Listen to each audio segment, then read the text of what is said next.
রাতে ঘুমানোর আগে 3টি আমল করে ঘুমিয়ে যান, দেখবেন আল্লাহ পাক রব্বুল আলামিন আপনাকে সফলতা দান করবেন। কারণ আমরা অনেকেই আছি রাতে যখন আমরা ঘুমিয়ে যাই এই আমলগুলো আমরা করি না। দেখেন পৃথিবীতে অনেক মানুষ এমন আছে রাতের বেলা যখন ঘুমাইছে আর সকাল আর দেখে নাই, ফজর আজান হয়ে গেছে, মা বাবা আত্মীয় স্বজন তাকে ডাকতেছে আর চোখ মেলতে পারে নাই, কারণ রাতের বেলা ঘুমের ঘরে তার ইন্তেকাল হয়ে গেছে। এই জন্য আল্লাহ তাআলার বান্দা কোন সময় মালাকুল মাউত আমার আপনার কাছে চলে আসবে আমি আপনি যেহেতু জানি না, সেই জন্য মুহতারাম হাজিরিন, যখন আমরা ঘুমিয়ে যাব ঘুমানোর আগ মুহূর্তে যদি আমরা 3টা আমল করতে পারি, আমার আপনার নবী দয়াল নবী মদিনার কামলিওয়ালা নবী বড় সুন্দর করে বলেছেন, এই আমার উম্মতেরা জানো নি, এই 3টা আমল যদি তোমরা করতে পারো আল্লাহ পাক রব্বুল আলামিন তোমাদের জিন্দেগীর গুনাহগুলোকে মাফ করে দিবেন। এরে আল্লাহ তাআলার বান্দা, যেহেতু আমরা ঘুমিয়ে যাব, ঘুমানোর আগ মুহূর্তে যদি এই 3টা আমলকে আমাদের জীবনের সঙ্গী বানাতে পারি, অবশ্যই আল্লাহ পাক রব্বুল আলামিন আমাদেরকে ক্ষমা করবেন। প্রথম নাম্বার হলো, আমি আপনি যখন ঘুমের ঘরে চলে যাব, ঘুমানোর জন্য যখন ব্যস্ত হয়ে যাব, আমার আপনার পয়গাম্বর যে আমলগুলা তিনি আমাদেরকে শিক্ষা দিয়েছেন, আল্লাহর হাবিব এই আমলগুলা প্রতিদিন আল্লাহর হাবিবও করতেন। আল্লাহর হাবিব বলেন, সাহাবীরা যখন তোমরা ঘুমাইতে যখন যাইবা তখন তোমরা পুত পবিত্রতা অর্জন করে উযু করে তোমরা ঘুমানো যাইবা। 1 নাম্বার হলো উযু অবস্থায় আপনি ঘুমাবেন, পুত পবিত্র অবস্থায় আপনি ঘুমাবেন। মালাকুল মাউত যখন আপনার জান নিতে আসবে তখন আপনি পবিত্র। আল্লাহু আকবার। ওযু অবস্থায় ঘুমালে কেমন নেকি আপনি পাবেন? একজন সাহাবী আল্লাহর হাবিবকে প্রশ্ন করলেন, ওগো আল্লাহ তাআলার নবী, দয়াল নবী, যদি আমি ওযু অবস্থায় ঘুমাই, পুত পবিত্র অবস্থায় ঘুমাই, তাহলে আমার কেমন সফলতা আসবে? আমার আপনার দয়াল নবী মদিনার কামলিওয়ালা নবী ওই সাহাবীকে বললেন, সাহাবী রে, যদি ওযু অবস্থায় ঘুমাতে পারো আল্লাহ পাক রব্বুল আলামিন রাত ভর তাহাজ্জুদের সওয়াব তোমার আমলনামার ভিতরে লিপিবদ্ধ করে দিবেন। এই জন্য যখনই আমরা ঘুমাবো তখন ওযু অবস্থায় পুত পবিত্র অবস্থায় আমরা ঘুমের ঘরে আমরা চলে যাব। ঘুমানোর আগে আমরা সুন্দরভাবে ওযু করে আমরা ঘুমিয়ে যাব, দেখবেন এমন একটি শান্তির ঘুম আমার আল্লাহ আপনাকে দান করবেন, আপনি কখনো কল্পনা করতে পারবেন না। আজকে অনেকে দেখা যায়, অনেক কোটি কোটি টাকা পয়সার মালিকওয়ালা ব্যক্তিদেরকে দেখা যায় ঘুমের ট্যাবলেট খেয়ে সে ঘুমাইতে হয়, কারণ এই ঘুম, এই শান্তি আল্লাহ পাক রব্বুল আলামিন সবাইকে আমার আল্লাহ শান্তি দেন নাই। আর অনেক মানুষ দেখবেন ঘুমের ট্যাবলেট লাগে না, যেখানে রাত সেখানে তার খায়, আমার আল্লাহ তাকে শান্তি দেয়, ঘুম দান করে দেন। এই জন্যে ঘুম হচ্ছে রহমত, ঘুম হচ্ছে বরকত, ঘুম হচ্ছে আল্লাহ প্রদত্ত একটি নিয়ামত। এই নিয়ামত আমার আল্লাহ সবাইকে দেন নাই। বিশ্বনবী বললেন, সাহাবীরা 3টা আমল করবা, 3টা আমল। আমি আপনি যখন ঘুমিয়ে যাব, ঘুমানোর আগে আল্লাহর হাবিব বললেন, সাহাবীরা 3টা আমল করবা। 2 নাম্বার আমল হলো, রাতে যখন তোমরা ঘুমিয়ে যাইবা যতটুকু তোমরা পারবা আমি নবীর নামে তোমরা দুরূদ শরীফ পড়বা।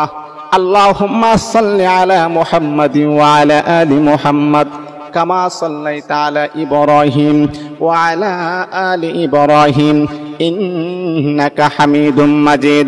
আল্লাহুম্মা বারিক আলা মুহাম্মাদিন ওয়া আলা আলি মুহাম্মাদ কামা বারাকতা আলা ইব্রাহিম ওয়া আলা আলি ইব্রাহিম ইন্নাকা হামিদুম মাজিদ। সবচাইতে শ্রেষ্ঠ দুরূদ হলো দুরূদ ইব্রাহিম। যদি আপনার হাতে যদি সময় না থাকে তাহলে ছোট্ট একটা দুরূদ পড়বেন, সাল্লাল্লাহু আলাইহি ওয়াসাল্লাম, সাল্লাল্লাহু আলাইহি ওয়াসাল্লাম। কমাস কম আপনি নবীর নামে 10 বার দুরূদ শরীফ পড়ে আপনি ঘুমিয়ে যান। এমন হতে পারে আমার আপনার নবী ঘুমের ঘরে আপনাকে আপনার নবীর চেহারা দেখাইতে পারে। এমন হতে পারে পয়গাম্বর বলতে পারে, ও আমার আশিক, তুমি এত ভার, আমি নবীর নামে দুরূদ শরীফ পড়ো, আমি নবী তো সহ্য করতে পারলাম না, সেই জন্য আমি নবী কিন্তু তোমার কাছে আমি চলে আসলাম। এমন অনেক আশেক আছে নবী নামে বেশি বেশি দুরূদ পড়ার কারণে আল্লাহর হাবিব তার ঘরের ভিতরে তাশরিফ নিয়ে আসেন। অনেক আশেক কেমন আছে নবীর নামে বেশি বেশি দুরূদ পড়ার কারণে আল্লাহর হাবিব তার ঘরে চলে আসে। আল্লাহু আকবার। এই জন্য মুহতারাম হাজিরিন, ঘুমানোর আগে 3টা আমল করলে যে আপনার কপাল খুলে যাবে। 2 নাম্বার হচ্ছে আপনি দুরূদ শরীফ কমাস কম 7 বার 5 বার 10 বার যতবার পারবেন এই দুরূদ শরীফ পরে আপনি ঘুমিয়ে যাবেন ইনশাআল্লাহ। 3 নাম্বার হলো যে আমলটা আপনি করবেন, আল্লাহ তাআলার বান্দা যেহেতু আপনি ঘুমিয়ে যাবেন, ঘুমের ঘরে চলে যাবেন, ঘুমানোর আগ মুহূর্তে আপনি আয়াতুল কুরসি আপনি পড়বেন। আল্লাহু লা ইলাহা ইল্লা হুয়াল হাইয়ুল কাইয়্যুম লা তাখুযুহু সিনাতুন ওয়ালা নাওম লাহু মা ফিস সামাওয়াতি ওয়া মা ফিল আরদ মান যাল্লাযী ইয়াশফা'ু ইনদাহু ইল্লা বিইযনিহি ইয়ালামু মা বাইনা আইদিহিম ওয়া মা খালফাহুম ওয়ালা ইউহিতুনা বিশাইইন মিন ইলমিহি ইল্লা বিমা শাআ ওয়াসি'a কুরসিয়্যুহুস সামাওয়াতি ওয়াল আরদ ওয়ালা ইয়াউদুহু হিফযুহুমা ওয়া হুয়াল আলিয়্যুল আযীম। যখনই আপনি ঘুমের ঘরে চলে যাবেন, ঘুমানোর আগ মুহূর্তে আপনি আয়াতুল কুরসি পড়বেন। আয়াতুল কুরসি পড়লে আপনার কেমন ফজিলত, আপনার কেমন উপকার আসবে আপনি জানেননি। একজন সাহাবী আল্লাহর হাবিবকে বললেন, ওগো আল্লাহর নবী পয়গম্বর, আপনি বলেছেন ঘুমানো যাওয়ার আগে 3টা আমল করার জন্য। ওগো আমার নবী, 3 নাম্বার যে আমলটার কথা আপনি বলেছিলেন আয়াতুল কুরসি পড়ার জন্য, ওগো আল্লাহর হাবিব, আমি যদি আয়াতুল কুরসি প্রতিদিন রাত্রে আমি পড়ি তাহলে আমার কেমন উপকার হবে? নবীজি বলতেছেন, আমার সাহাবী, যদি রাতের বেলা আয়াতুল কুরসি পড়ে তুমি ঘুমিয়ে যাও, আমার আল্লাহ শয়তানের চক্রান্ত থেকে তোমাকে হেফাজত করবেন। এমনকি আমার আল্লাহ আসমান থেকে ফেরেশতা পাঠিয়ে দিবেন, এই ফেরেশতা রাতভর তোমার জন্য ক্ষমার জন্য দোয়া করবে। আল্লাহ তুমি তোমার এই পেয়ারা বান্দাকে মাফ করে দাও, আল্লাহ তার জিন্দেগীর গুনাহকে ক্ষমা করে দাও।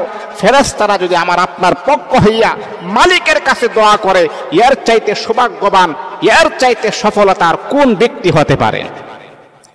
এই জন্য 3টা আমল করে ঘুমিয়ে যাবে ইনশাআল্লাহ। মনে থাকবে তো, আমার রাসূল যে পদ্ধতি আমাদেরকে শিক্ষা দিয়েছেন সেই পদ্ধতি আমি আপনি যদি অবলম্বন করতে পারি, অবশ্যই আল্লাহ পাক আমাদের জন্য আবার রাস্তাকে ক্লিয়ার করে দিবেন, সিরাতে মুস্তাকিমের পথ দেখিয়ে দিবেন। যেই পথে আমার রাসূল চলেছেন সেই পথ আপনাকে দেখাবেন, সোজা আপনি আল্লাহর জান্নাতের মেহমান হয়ে যাবেন।